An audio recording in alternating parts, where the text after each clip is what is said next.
Welcome, everyone. I'm Amy Seeley, president of Seeley Test Pros and Leap, helping students to succeed in all kinds of tests from 8th grade to grad school throughout Ohio. And I'm Mike Bergen, president of Chariot Learning, helping students with tests, school, and life based out of Rochester, New York. Between the two of us today, we have over 60 years of experience at the highest levels of the test preparation and supplemental education industries. We both love to talk and learn about the latest issues in education, testing, and admissions. So let's get down to tests and the rest. The fascinating topic we want to explore today is ourselves. Welcome to another episode of EXTEMP with Amy and Mike, February 2025. Like, these months are going by so fast, and these EXTEMPs are becoming like the opportunity to be like, oh, is it time? We have another one? Like, it's time? Like, the passage of time is now being marked by these episodes, I think. I agree completely. I think it's like this winter has been very full in a lot of ways. Time is flying. Yes, it really is. And I mark my time not only by these episodes, but by travel, right? So both of us have recently been to fun, exciting places, but in totally different parts of the world, although we were both at high elevations. Correct? We were both at high elevations, and interestingly, both of us traveled with one person. I know there's a common link to our travel, and that would be, of course. So my trip was first. So I'll tell you about my trip to Mexico City with Jim Wismer and Michael Jordan. So another component of our travel is that we both traveled with friends and colleagues, like 100%. Test prep professionals, individuals who have been, everybody that we've traveled with has been on the podcast before, yes. Which is kind of funny when you think about it. Right. Even the group that you were at, you were with 4 people and they've all been on the podcast. They actually, all of them, even Hannah. That's right. That's crazy. So yes. We went to Mexico City, and it was a brief trip, but I love quick trips because I'd never been to Mexico City before. I'd always been eager to go. Jim Wismer was there doing his digital nomad adventure, which is amazing, and Michael Jordan knows the city well. And Michael Jordan knows every city well. I still now have not been to a city that he hasn't already been able to be there and like help navigate us through the city. He likes to travel. And it's not even just like things to do. It's the food. He's like the food traveler a lot of times too. We ate so well in Mexico City. We even went to a Michelin star restaurant. Did you? Nice. We did. And I'll say we drank very well. Interestingly, in Mexico City, at least, I don't know if this is true for all of Mexico, I've always equated Mexico with tequila, but mezcal is the primary liquor now. Is it really? Oh, and it's so good. I mean, I happen to love know mezcal. You like. I think of mezcal and I think of you. That's like literally the person I think of with that. Yeah. And this was the best. This was really like everything with the high-end cocktails were so exquisite. So I would just say to anyone who's questioning, do I want to visit Mexico City? The answer is 100% yes. It's a world city, larger by population than New York City. Wow. Right? Incredible neighborhoods, incredible food. The dollar goes so far. The people are great. The culture is outstanding. The nature, because we went out. I got a guide to take Jim and MJ and me birding. We had a whole day birding adventure. No trip is complete without a birding expedition. No trip is complete, especially because it gets you out of the city. And, our guide was fantastic. And he took us south of the city, and we hit all different ecosystems. So, we went a little lower, we went a little higher. We were in this kind of forest. We were in this kind of grassland.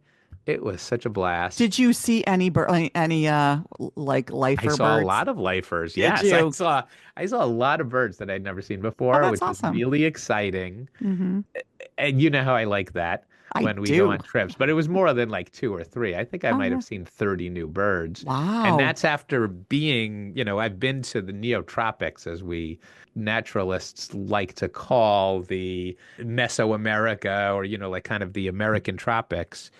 And still, I saw a lot of special Mexican endemics.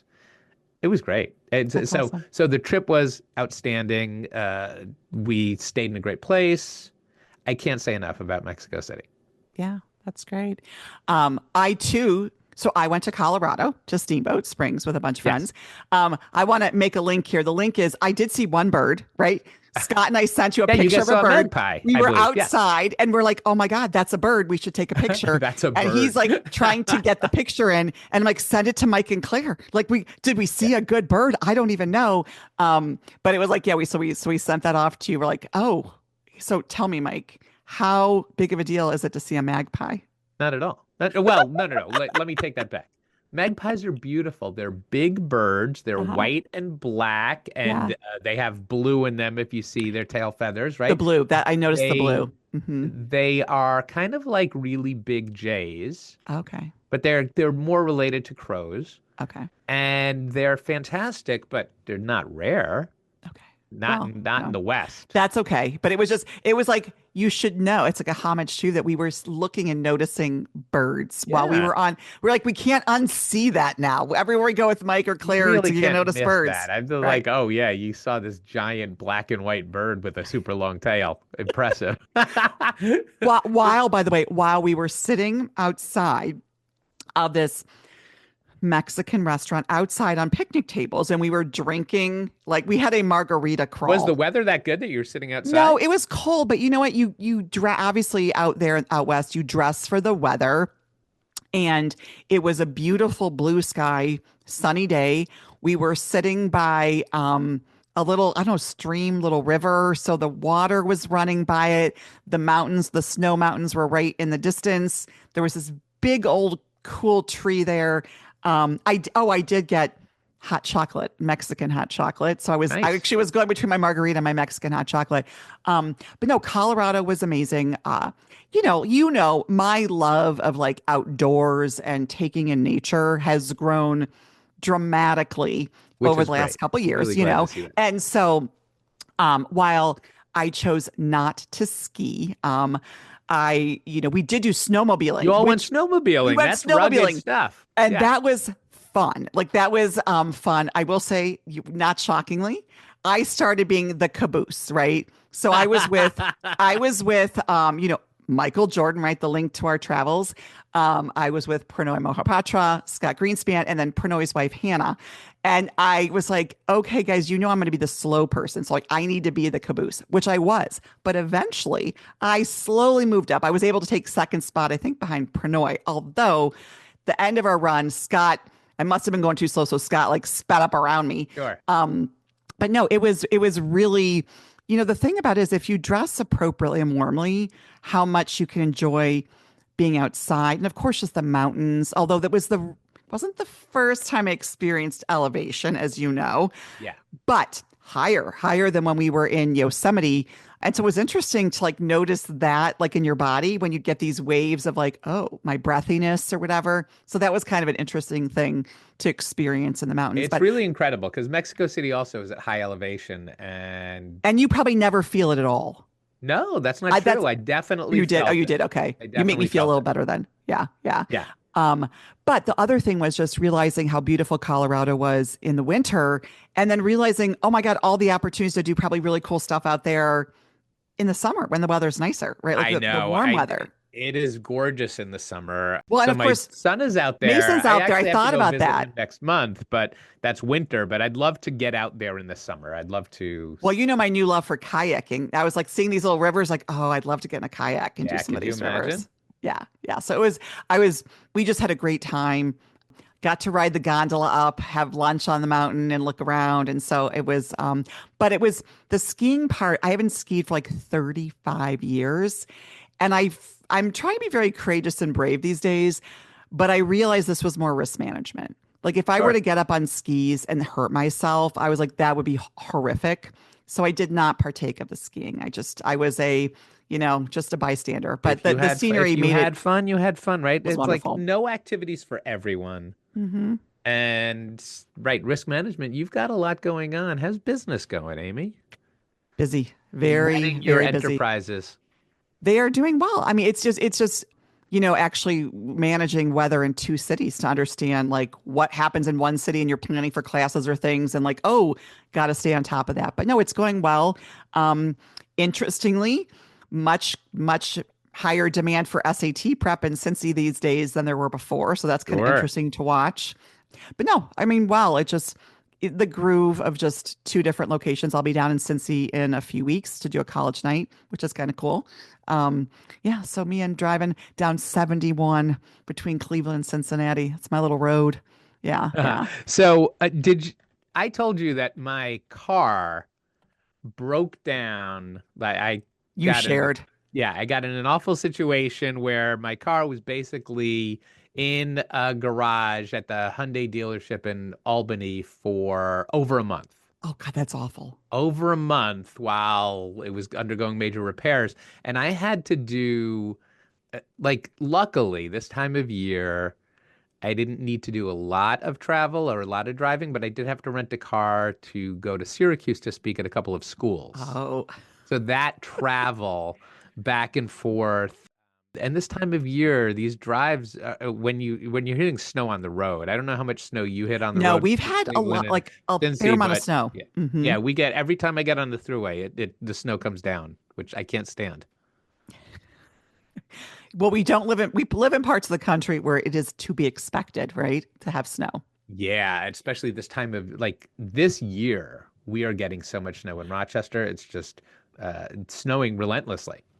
But it's the beauty really lately of being on Zoom with students and classes because I don't really think about it, right? I mean, although so in Cleveland, we did have we've had some ice days. We had a ice day actually a couple weeks ago. And luckily, it was one of our days where we do like 3 or 4 classes, different schools. So it was beautiful. We pivoted everything either to recordings or to Zoom classes, which is sort of the silver lining left over from COVID is being able to pivot some of that in a way that we would have been like, oh no, before COVID, what are we going to do? What are we going to do? And now it was kind of a seamless transition, which was nice. Yeah. Yeah, cool. So interestingly, you recently had an opportunity to start using the TestBright curriculum, and you told me you were going to share your experience, and I'm eager to hear it. Yeah. So, I mean, so a couple things. Because you have so much experience with a curriculum writing. And it's not that I haven't written it, but I don't write it in the same, I would say, sort of comprehensive way in which you do.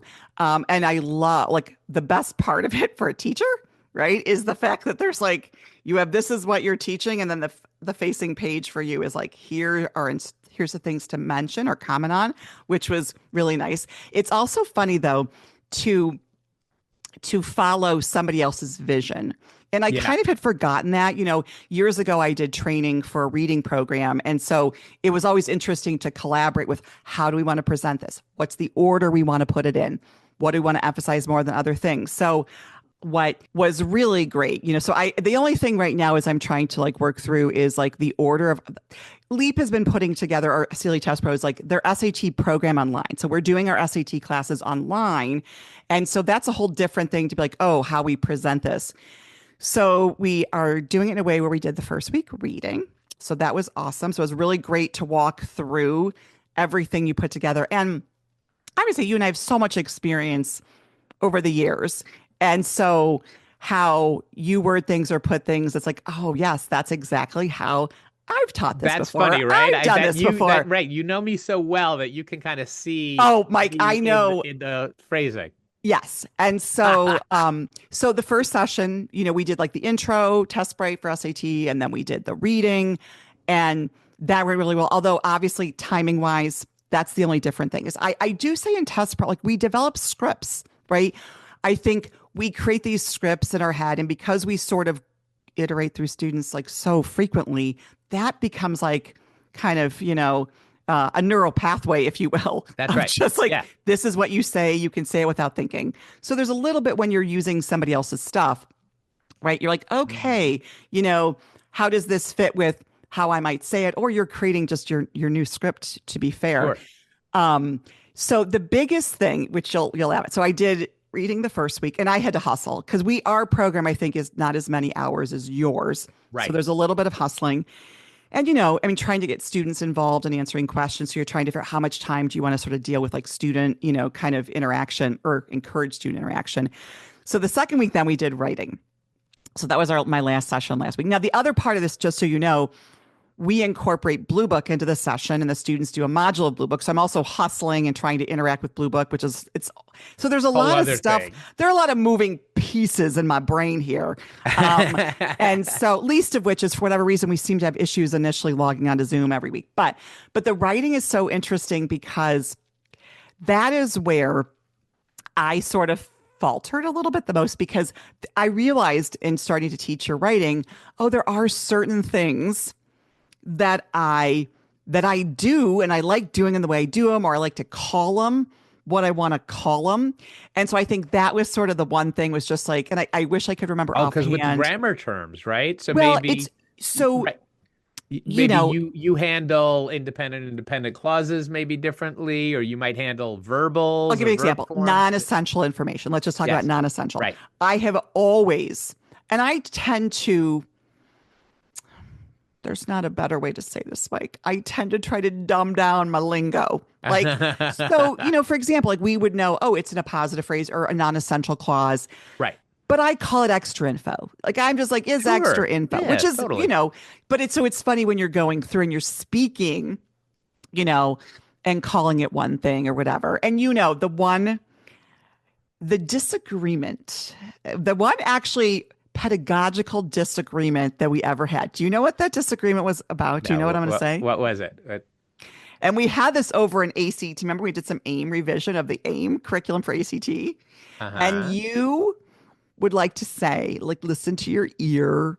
Let your ear... no, right. And we totally came back around on that. We really, like, you and I kind of grappled with like how we wanted to talk about that way back in the day. So, so some of the language there was like, I'm not going to say that. Like, I'm not going to say that. Because I used to say, like, trust your ear. But then I learned, right? Like, not every ear can be trusted. So now we compromise with not every ear can be trusted. But we still say, right? Like, look and listen and make sure, because very often that is one of the screens, right? Like, like you and I want to teach students actual grammar. It's a struggle, because you are trying to be and the predicate and connect the two, and I want them to understand that most students, especially if you don't give them the terminology, can't say anything other than it sounds right. No, I know. And that is what is tricky, because, like some kids want to say a sentence is a complete, or is a thought, or a complete thought, and so sometimes that just lacks the specificity to then identify right in the material. So, but we both love grammar. So there's nothing better than teaching writing. Yes. I will say I loved at the end, like the sort of the ending of the curriculum of writing, all the terminology, like listed out, like for review. I loved that being I'm glad. in one place that you could say, okay, if we're going to use these words, right, we need to make sure you understand the words I'm using if I refer to a conjunction or a preposition, right? But I will say, but I incorporate a little bit of my stuff. Of course. So, like, I mean, that's the point of the curriculum system, is that you can bring in your own. And that was what was beautiful. Long. But that was what was beautiful. Yeah. Right. We teach something we call the punctuation pyramid. So after going like kind of through the TestBright with them, then we did some exercises where we did like my thing, the punctuation pyramid. I have some flashcards that we've made. So we kind of talked about how they could use those. So that's what I was going to say to you. I actually was like, this material, the TestBright, is such a great resource too for them to refer to in actually a much more in-depth way than I typically provide students. So it allowed me to kind of flex a little bit between some stuff I like to do of my own. Right. And so I felt really good about what we talked about, went over, as well as what they left with or they have in their possession to be able to review. Because then you can tell them, look over the curriculum before your next practice test. 100%. That's something that we do often. Are you going to have to send me the punctuation pyramid? That sounds yeah. I will. So yeah. And so, but the good thing is now this week will be math. So this will be, and I'm actually, I will say this, I'm really excited about the TestBright math, because it is so much more thorough than what I had. And even if I don't get through all of it, I know that students you're not going to get through all of it in 2 hours. That's for sure. No, we're going to do 2 math sessions. So that's the other interesting thing about dividing up your time with SAT. Right. Here's a question. What's the right sort of distribution? We know in the past we had reading, we had writing, we had math. And you could think of these as 1/3 maybe.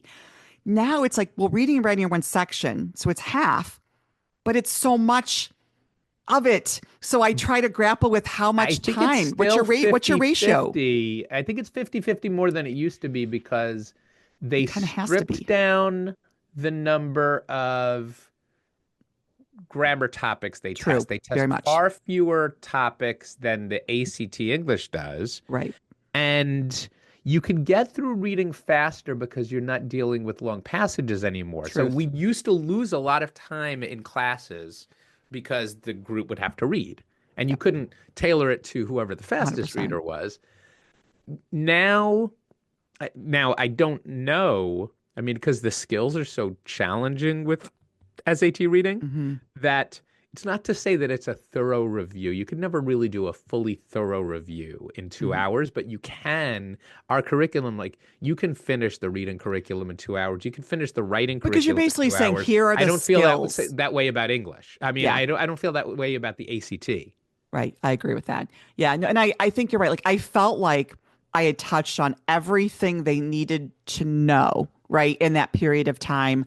Um, and I also, this is also where it's beautiful when you see someone else's curriculum and you're like, yes, these are things I've talked about or done before. This is confirmation. I know it all in test prep. We all say the same thing. It's like, it's a beautiful thing when you hear someone you know teaching the same thing you are and Yeah. recognizing, like the idea of reading something, paraphrasing it, Yeah, predicting, then that's sorting right. through All answers. that. That is so like critical. And I think we've all acknowledged in test prep, so many kids won't do that. They won't take the time, so I'm excited to see where this all wraps up when I'm we're done with the excited to class hear in a few about it. weeks. I Huh. love that you're working with it. I love your insights and It feedback. felt like it was time, Mike. Yeah, it was time. It was So, time. so cool. So I want to tell you something that I did that was kind of funky. So I'm very into Substack, and I've Yes. got 4 Substacks. Like last time, my last month, my big project was putting the College Road Yep. newsletter onto Hmm. Substacks, and I got 4 Substacks, and I'm involved and embedded. And actually, a lot of our test prep colleagues have started to write on there, and I've connected with a lot of test prep and English language learner Substackers. So I wanted to do something special that harkened back to my experience with blogging. Hmm. Back in the Sure. day, we've spoken about how when I founded 10,000 Birds and I grew it to be at a certain point one of the most influential blogs on the planet. That was a very that wasn't a lot of blogs at that time. So but it was, and one of the things we learned, and this is where I cut my teeth on community building, was what was called a blog carnival. And a Ah. blog carnival was this part of blog culture where somebody would organize, it would either travel to different sites or there would be a hub where you'd pick a topic and writers would write on the topic Mhm. and submit their links. And then, there would be a hub page where everybody would have the links and everybody would get the benefit of the links and everybody would promote it. And it turned out to be a great way to share audiences and do something special. Mhm. And I created something called I and the Bird. It was the Birding Carnival. And it was over time, literally hundreds and hundreds of sites participated. That's And it awesome. went on for, over 100 episodes, and it traveled and it was really exciting. But what I learned was that carnivals can be community builders. Mm. So Substack doesn't have that yet. So I created a Substack carnival. And it Awesome. was vocabulary based, of course. It was so I created what was called the Words We Love Carnival, and it was a Valentine's Day It's event. perfect timing, right? And I Yep. invited people to just share, like write about a word that you love, and we'll link to it and we'll promote it and stuff like that. And it was fun. It was like a frivolous little thing, but I think it was fun. And I think the people, our test prep peers who uh, collaborated, I think they enjoyed it. But it Actually, you was know what I just like thought out of trying that? something new. It would be great. This is a good time based on that to come back with like a vocab episode, right? Now that we've got like a lot of Yes, vocab aficionados, 100%. right? That aren't Mike Bergen, that might Yeah, want to come on and chat more about vocab. Yeah. totally. I've been working a lot, like trying to get vocabulary educators. And it's funny that you say that because I put together a vocabulary educator group And someone who showed up for the first one was Michelle Roteau, Oh, who yes, was yes. our last guest for Right, she was at last vocabulary time. a long time ago. It was And nice to see her. rebooting discussing vocab is important because with the new SAT, we now see some things that we weren't talking about with the last iteration of the SAT. Yeah, so I'll cook up a good topic and we'll put something together on that. All right, let's talk about what's coming up. What's your next month look like? So I'm going to Paris. That's exciting. I'm really excited because, well, my travel, I can't not travel anymore. And so going to Paris with my mom mid-March. So I'm really super excited about that. It'll be a good way to end what is a very big, Ohio in-state testing is huge. And so that all kind of wraps up right around March 11th. So then I will head to Paris on March 14th.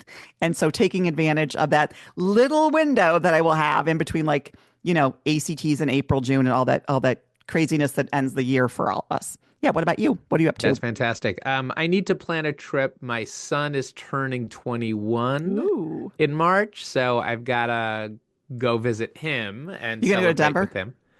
Yeah, in Colorado Springs. Yeah. Okay. So not that I'm dying to go to Colorado in winter. Unlike you, I get enough winter. I don't need to appreciate it, but for Mason, I will. And just things have been busy. Like test prep, I think that we can all, those of us who are in the test prep industry, are recognizing that more and more families are embracing the requirement for testing. Well, I mean, we have more schools going back test required, seems like, right? So it's exactly. So things are nice and busy, and there's always special projects in the works. Yeah. The next month we're gonna have plenty to talk about when next we meet. Yeah. Yeah. I'll be at OWACAC. WACAC is March 8th. So I do have that. That's the week before I leave. But that's a big deal. So that'll be interesting to see where things are going, especially with our Ohio State University in terms Now, wait, of are you testing. going to be on a panel with Rob Franick at OWACAC? I'm not on a panel. My good friend Moira Calliguire at Magnificat, she is on a panel with Rob. So I'll get to see Rob, Princeton Review Rob, who, of course, we podcasted with. So that's right. One of our new guests on here. Yeah, but it's always fun to see sort of to get a vibe, with colleges and admissions and stuff. So OACAC will be very interesting. Yeah. And then you and I have got more conferences to come. So we're I know. We haven't even started to plan our presentation. That's May, Mike. In my world, May is so far away. But yes, we will have I've already started thinking about it. I know that we've got it. I'm ruminating, right? And we'll talk more about what we're going to be doing, right? We'll keep them wondering what the heck we are. Yeah, maybe at our next EXTEMP we could talk a little more about it. Excited for IECA in May. Yeah, that sounds great. I'm looking forward to it. Awesome. Well, listen, Amy, we could obviously talk about ourselves all day. Unfortunately, we're out of time. Thank you, and have a lovely month. You too, Mike. Awesome. We hope you enjoyed this discussion as much as we did. Be sure to join us for another fascinating topic and guest on the next Tests and the Rest. Did you enjoy this episode as much as we did? Find expanded links and more for this and all of our episodes at our show page at testsandtherest.com. While you're there, be sure to explore everything the larger TestBright site has to offer, including real, expert, unbiased answers to the toughest admissions testing questions. Of course, we'd love for you to rate, review, and subscribe to Test and the Rest on your favorite podcast platform. If there's a topic or guest you'd like us to feature, just let us know and spread the word.